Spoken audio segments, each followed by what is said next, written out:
നമസ്കാരം. ലോക്സഭയിൽ സൂപ്പർ താരമാവുകയാണ് സുരേഷ് ഗോപി. മലയാളത്തിന്റെ അഭിമാനമാവുകയാണ് സുരേഷ് ഗോപി. വീണ്ടും കേന്ദ്ര സഹമന്ത്രിയായി ലോക്സഭയിൽ അദ്ദേഹം മലയാളത്തിൽ സത്യപ്രതിജ്ഞ ചൊല്ലിയത് മലയാളികൾക്ക് തന്നെ വലിയ വികാരമാവുകയാണ്.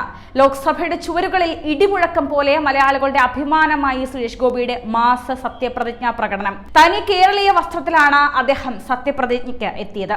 പ്രധാനമന്ത്രി നരേന്ദ്രമോദി ഉൾപ്പെടെ മുൻനിരയിലിരുന്ന നേതാക്കൾ സുരേഷ് ഗോപിയുടെ മലയാളത്തിലുള്ള സത്യപ്രതിജ്ഞയിൽ ആകൃഷ്ടരായി. മന്ത്രിയായി സത്യപ്രതിജ്ഞ ചെയ്ത ഉടൻ തന്നെ അദ്ദേഹം ജനങ്ങൾക്കിടയിലേക്ക് ഇറങ്ങി വരുന്ന ഒരു കാഴ്ചയാണ് നമ്മൾ കണ്ടത്. കഴിഞ്ഞ ദിവസം അടക്കം വർക്കലയിൽ അദ്ദേഹം നേരിട്ടെത്തി സ്ഥിതിഗതികൾ വിലയിരുത്തുന്ന ഒരു കാഴ്ചയുണ്ടായി. അത്തരത്തിൽ ഒരു നല്ല മന്ത്രിയാകാൻ അദ്ദേഹത്തിന് സാധിക്കുമെന്ന കാര്യത്തിൽ സംശയമില്ല.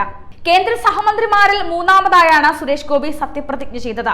കൃഷ്ണ ഗുരുവായൂരപ്പ എന്ന മന്ത്രിച്ചുകൊണ്ട് ആ മന്ത്രത്തോടു കൂടിയായിരുന്നു അദ്ദേഹം സത്യപ്രതിജ്ഞ ചെയ്യാൻ ആരംഭിച്ചത്. 18ാം ലോക്സഭാ സമ്മേളനത്തിന്റെ ആദ്യ ദിനത്തിൽ പ്രധാനമന്ത്രിയുടെയും MP-മാരുടെയും സത്യപ്രതിജ്ഞാ ചടങ്ങിനാണ് രാജ്യം സാക്ഷ്യം വഹിച്ചത്. കേരളത്തിന്റെ അഭിമാനമായ സുരേഷ് ഗോപി 3ാം മോദി മന്ത്രിസഭയിലെ പെട്രോളിയം ടൂറിസം വകുപ്പ് സഹമന്ത്രിയായാണ് സത്യപ്രതിജ്ഞ ചെയ്തത്. നേരത്തെ ലോക്സഭയിലെത്തിയ അദ്ദേഹം സത്യപ്രതിജ്ഞാ ചടങ്ങിന് മുന്നോടിയായി മാധ്യമങ്ങളോട് പ്രതികരിച്ചിരുന്നു. ലോകത്തെമ്പാടുമുള്ള മലയാളികൾക്കും വേണ്ടി അദ്ദേഹം പ്രാർത്ഥിക്കുമെന്ന് സുരേഷ് ഗോപി പറഞ്ഞു. പിന്തുണച്ചവർക്കും പ്രാർത്ഥിച്ചവർക്കുമൊക്കെയും നന്ദിയും അദ്ദേഹം അറിയിച്ചു. മാതൃകാപരമായ പ്രവർത്തനം കാഴ്ചവെക്കാൻ ശ്രമിക്കുമെന്നും അദ്ദേഹം കൂട്ടിച്ചേർത്തു. BJPയുടെ കേരളത്തിൽ നിന്നുള്ള ആദ്യ ലോക്സഭാ അംഗം കൂടിയാണ് സുരേഷ് ഗോപി എന്ന വലിയ പ്രത്യേകതയും അദ്ദേഹത്തിനുണ്ട്. ലോക്സഭാ തിരഞ്ഞെടുപ്പിൽ കേരളത്തിൽ നിന്ന് വിജയിച്ച ഏക BJP അംഗമാണ് സുരേഷ് ഗോപി. മലയാളത്തിൽ ദൈവനാമത്തിലായിരുന്നു സുരേഷ് ഗോപിയുടെ സത്യപ്രതിജ്ഞ. സത്യപ്രതിജ്ഞയ്ക്ക് ശേഷം ഭരണപക്ഷത്തെയും പ്രതിപക്ഷത്തെയും നോക്കി തൊഴുതാണ് അദ്ദേഹം.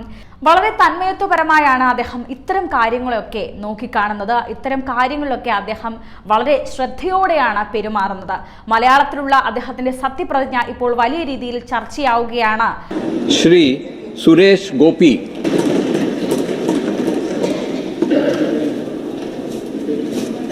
കൃഷ്ണ ഗുരുവായൂരപ്പ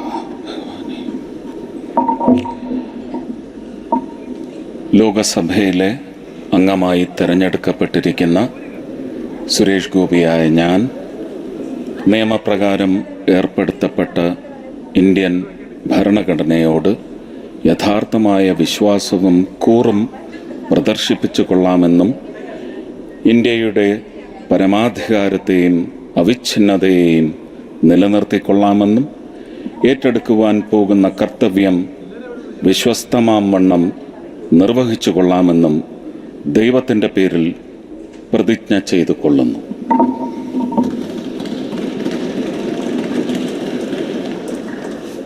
കേരളത്തിൽ നിന്നുള്ള മറ്റൊരു കേന്ദ്രമന്ത്രി ജോർജ് കുര്യന്റെ സത്യപ്രതിജ്ഞയും നടന്നു.